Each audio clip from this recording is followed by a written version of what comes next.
c'est l'heure de reparler de nos mutants préférés. Après Ten of Swords, j'ai eu du mal à me remettre aux séries X, mais nous voilà de retour. Même si cette époque des X-Men est déjà sortie en version française depuis un moment, j'ai lu tous les épisodes afin de pouvoir au mieux vous donner mon avis, vous conseiller sur les séries à lire et à éviter, mais aussi avoir votre ressenti. Comment on en est arrivé là ? Si ce n'est pas déjà fait, je te conseille de voir mes vidéos sur House of X, Power of Ten, Down of X et Ten of Swords avant d'aller plus loin. Avec la fin de Ten of Swords, certains éléments ont bougé dans l'univers X. Apocalypse n'est plus là, les mutants d'Araco sont revenus dans notre monde et une équipe de X-Men va voir le jour. J'essaye de pas trop vous spoiler. On va donc revenir série par série avec une conclusion globale. Chose particulière pour Reign of X, on va s'intéresser à ce qui se passe avant le Hellfire Gala. On traitera cet événement dans une autre vidéo. On attaque.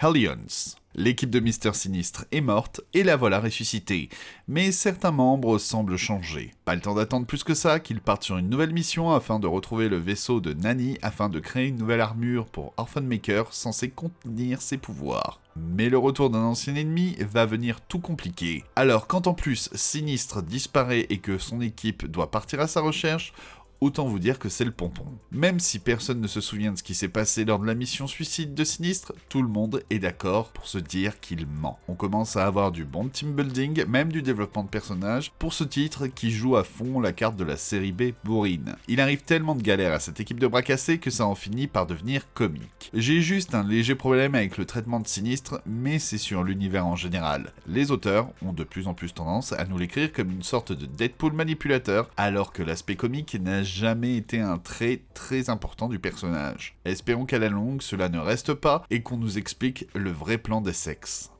X-Factor.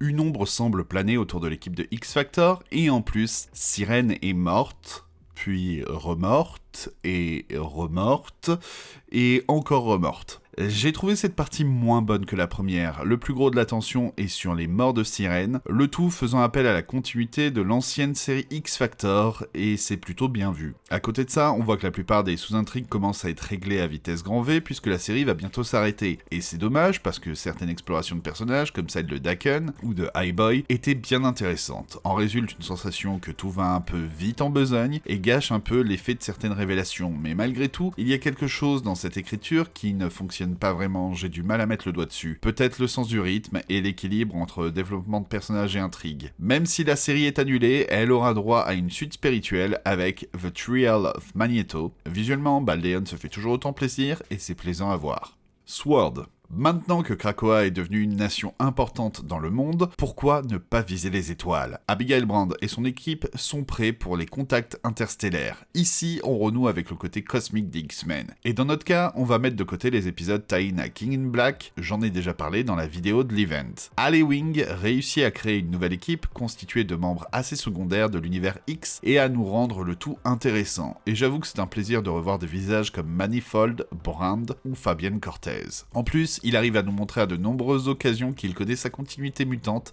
et y fait référence.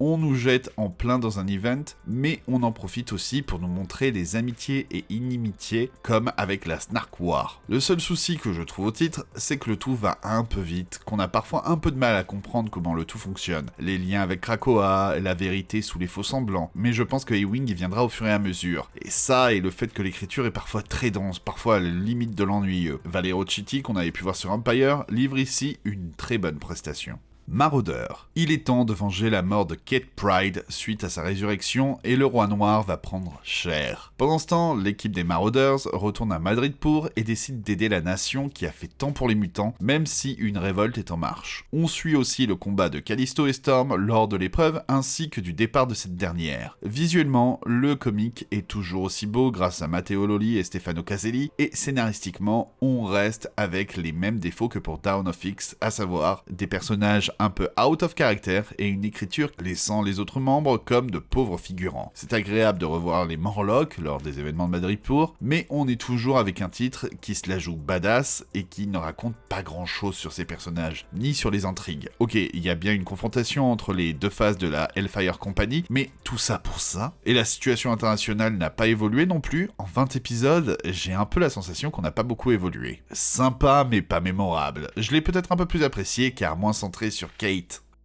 New Mutants. Les New Mutants s'occupent maintenant à former les plus jeunes en leur apprenant à maîtriser au mieux leurs pouvoirs et les combiner. Mais dans ce monde où ils ne risquent plus grand chose grâce à la résurrection, certains jeunes voudraient transgresser les règles pour avoir enfin l'apparence ou les pouvoirs de leur choix. Et quand le roi d'ombre entre en scène, ça ne peut vouloir dire que les manigances ne sont pas loin. Aussi bien contre les plus jeunes que contre leurs instructeurs. Et pendant ce temps, Dani Moonstar et Karma partent à la recherche d'un élève dans l'autre monde. Et voilà déjà un troisième scénariste pour New Mutants, la même en charge de Children of the Atom.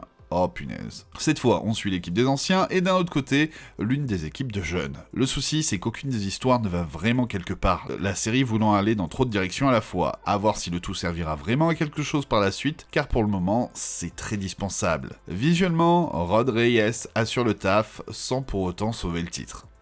X-Force. Alors que X-Force doit trouver qui d'Omega Red ou Colossus fournit des informations aux Russes, une menace sous-marine apparaît près de Krakoa. L'équipe va donc devoir aller dans les grandes profondeurs et faire équipe avec Namor. D'un autre côté, Quentin Quire en a marre de mourir en boucle en mission et essaye de devenir une meilleure version de lui-même. Mais n'est-il pas au final son pire ennemi? On retrouve toujours aux manettes Benjamin Percy et Joshua Cassara. D'ailleurs, l'histoire avec Omega Red n'est que la continuité de ce que Percy a fait dans Wolverine. Elle sert à travailler un petit peu plus la relation Beast, Wolverine, Jean Grey et à montrer la suite de la descente aux enfers de Beast. La seconde partie sur Quentin Quire est cependant bien meilleure. Je n'aimais pas ce personnage à sa création et au fil du temps, mon avis a un peu évolué. Et c'est grâce à des épisodes comme ceux-ci qu'un personnage change. Malgré tout, j'ai une sensation de déjà-vu au sein même de la série sur pas mal d'idées, comme le monstre des profondeurs qui ressemble beaucoup à Terra Verde. J'espère qu'il y aura une vraie explication et que le tout n'est pas juste pour nous faire attendre. Excalibur. Le groupe essaye de se remettre de la disparition de Betsy et Rictor n'est pas content qu'on oublie Apocalypse. Retour sur Avalon, Jamie, le frère de Betsy, demande à Sinistre la création d'un clone. Le corps des Britons pense que Betsy est dans l'un de leurs mondes et lance une mission de reconnaissance. Et oui, Betsy est dans le monde de la reine Betsy et doit faire équipe avec Quanon pour rentrer dans son monde. Pendant ce temps, Peter Wisdom se fait mener par le chef des sorciers pour mener l'enquête sur la disparition de Betsy Braddock. L'équipe doit défendre le phare des Braddock de l'attaque des sorciers d'Aqaba. Mais une fois de retour, Betsy Braddock se comporte bizarrement car ce n'est pas elle qui est dans son corps et elle attaque tout le monde. L'armée de Captain Britain récupère l'esprit de Betsy dans un corps fait par Jamie et la magie de Rictor. Mais ça ne marche pas parce qu'elle est traumatisée par son échec. Et le premier corps de Betsy était en fait occupé par Malice. Du coup, tout le monde se prépare pour le gala en essayant d'aider Malice.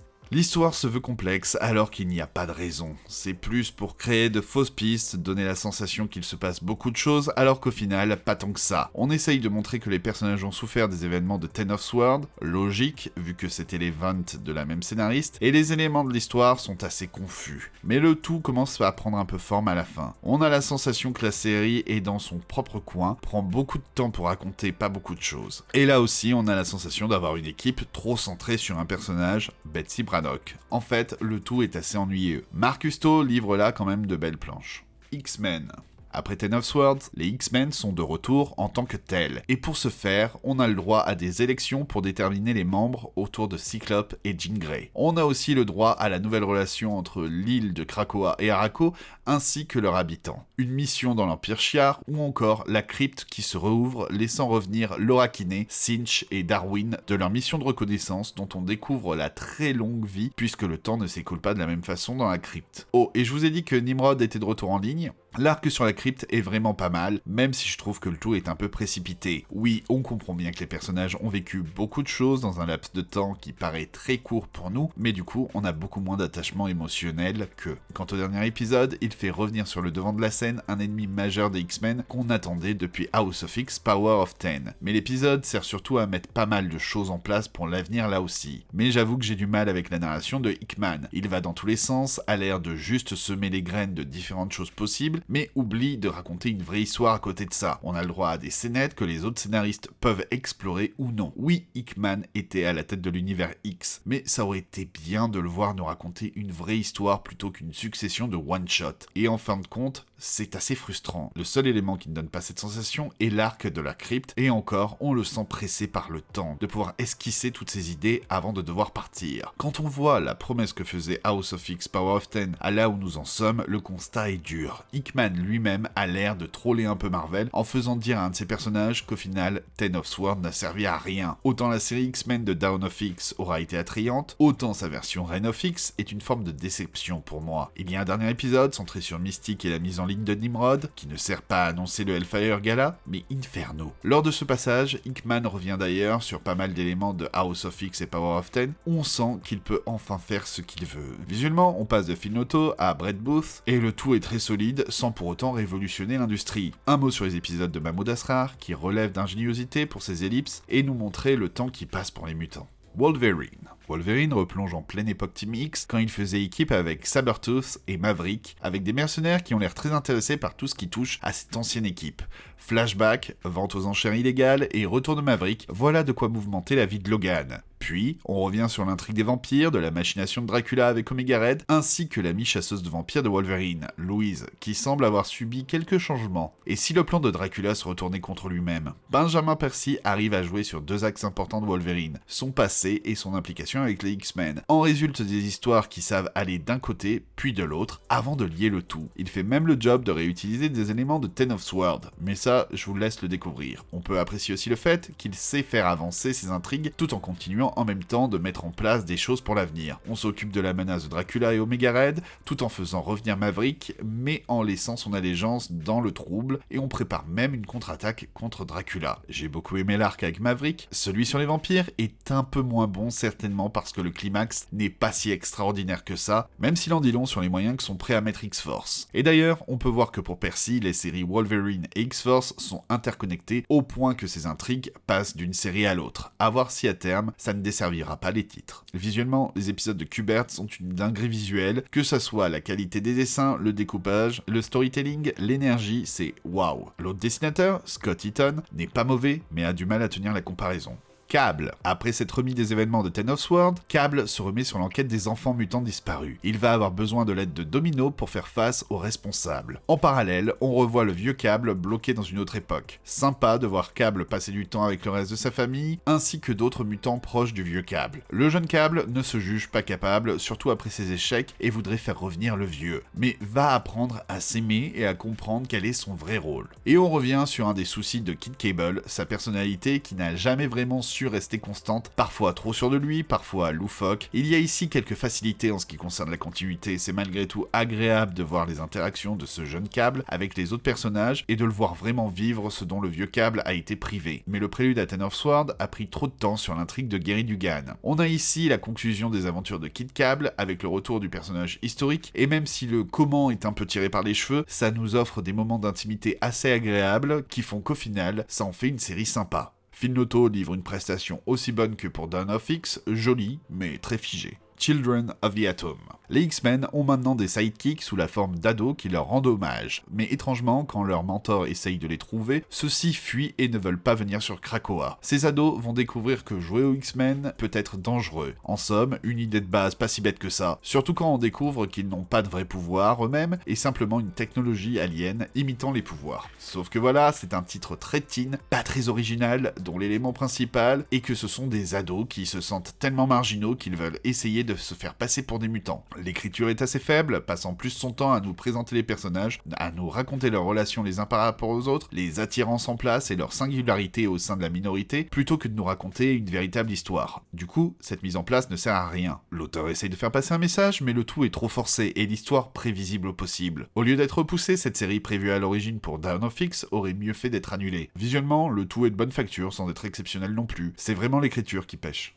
Way of X. Les mutants ont réussi à avoir leur Eden, mais ce n'est pas pour autant que tout va pour le mieux. Alors que les jeunes sont fascinés par expérimenter leur première mort comme on perd son pucelage, qu'on n'hésite pas à glorifier les mises à mort en arène, Kurt se pose des questions sur son rôle, sur sa foi, se doit-il de créer une religion mutant? Et puis qu'est-ce que c'est que ce fameux Patchwork Man dont les enfants de l'île ont peur? Avec Way of X, on va s'intéresser à Nightcrawler, mais aussi à l'aspect sociétal de Krakoa. C'est aussi l'occasion de retrouver Simon Spurrier sur une série mutante depuis son très bon run sur Légion. Et sans trop vous en spoiler, c'est aussi l'occasion pour lui de retrouver le personnage. On traite des questions d'éthique, les changements sont-ils naturels, sont-ils bons? On en profite pour faire revenir des personnages comme le Docteur Nemesis, Pixie ou encore l'organisation Orkis. Way of X, c'est donc une équipe de marginaux qui va explorer les points les moins glorieux de Krakoa, mais aussi de l'humanité. Spurrier arrive à nous lier tout ça au retour de Légion, ainsi qu'à une menace à venir qui donne envie de continuer le titre. J'ai été par contre pas très séduit par l'aspect graphique. X-Corp. La X-Corporation est dirigée par Monet Sainte-Croix et Warren Worthington, afin d'assurer l'avenir économique de la nation de Krakoa. Mais une corporation ne fonctionne pas qu'à deux. C'est ainsi que d'un côté nous allons suivre le recrutement de nouveaux éléments, et de l'autre une tentative d'alliance au Brésil qui risque de virer à l'OPA agressive. On a du mal à se soucier de la situation, les dangers ne sont pas top, et le jeu sur la comparaison M qui ne se contrôle pas alors qu'Angel, lui, contrôle totalement son Archangel, oui, c'est pas très fin, l'ange et l'espèce de démon rouge, oh, regardez comme il manœuvre aussi bien dans une négociation que dans les airs. Oui, on est loin d'une grande écriture. J'ai même eu du mal à retrouver la caractérisation des personnages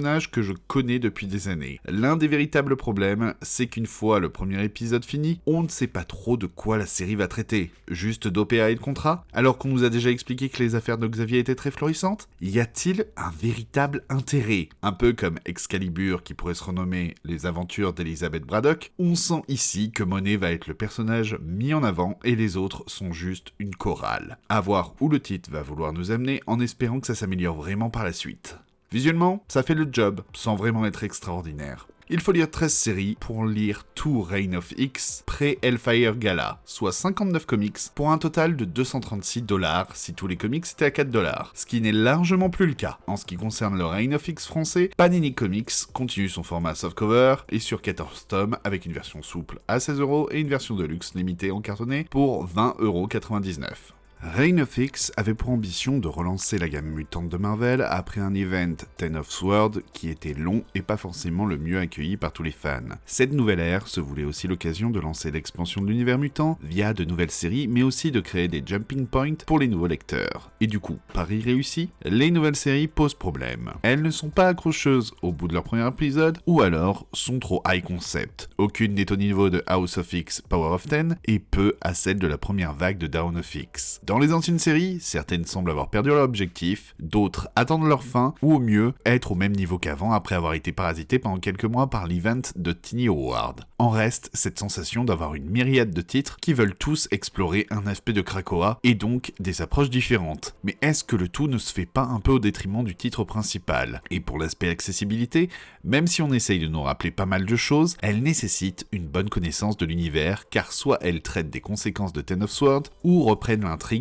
en cours avant l'event. Pas le mieux pour un point d'entrée, non? On sent que le concept est déjà un peu épuisé. Hickman ne semble pas pouvoir faire ce qu'il veut et temporise pour laisser le temps à ses camarades de raconter leurs histoires et surtout de pouvoir partir après Inferno. On peut voir deux thèmes forts au sortir de cette période. Le retour des héros avec la reformation des X-Men et une perte générale de moralité puisque ne correspondant plus à nos codes humains avec le paradis sur Terre qui est de plus en plus militarisé, la mort qui perd son caractère spécial et les jeunes qui développent des comportements étranges autour de leur première fois. J'ai la sensation que certaines séries auraient mieux fait de ne pas voir le jour, que certains titres d'équipe ne le sont toujours pas tellement ils sont centrés sur un ou deux personnages, et surtout que le tout ne doit pas trop avancer pour laisser l'emphase pour le Hellfire Gala et l'event à venir, Inferno. Heureusement, certains scénaristes arrivent à sauver le tout et à garder mon intérêt pour les titres mutants. C'est le cas de Benjamin Percy, Jerry Dugan pour son Maraudeur, comme quoi c'est possible, ou encore Ali Wing avec Sword. Pour Spurrier, j'ai besoin d'en lire plus avant d'avoir un vrai avis. Hickman, quant à lui, n'est pas assez constant dans ce qu'il offre. Pour les autres, j'ai la sensation qu'on a laissé des titres potentiellement très vendeurs à des scénaristes débutants qui veulent certainement bien faire, mais qui devraient faire leurs armes avant d'être autant mis en avant, et peut-être mieux encadrés par l'éditorial. Graphiquement, on en a pour tous les styles, et si on met ses goûts de perso de côté, il n'y a pas de mauvais artistes. C'est une valeur sûre depuis le début, même si j'ai la sensation qu'il y avait un peu plus de grandeur dans Dawn of X. J'ai lu Reign of X par habitude, tout comme cela fait des années que je lis les X-Men en espérant que la passion sera à nouveau là. Et j'avoue que je ne compte pas trop sur le Hellfire Gala et sa communication tournant autour des tenues des personnages pour me donner de l'espoir. Il me manque ce temps où je me lançais sur mon X-Men du mois avec impatience et excitation. J'espère avoir pu vous aider, n'hésitez pas à me dire dans les commentaires les séries qui vous ont le plus plu et votre avis sur cette période des X-Men.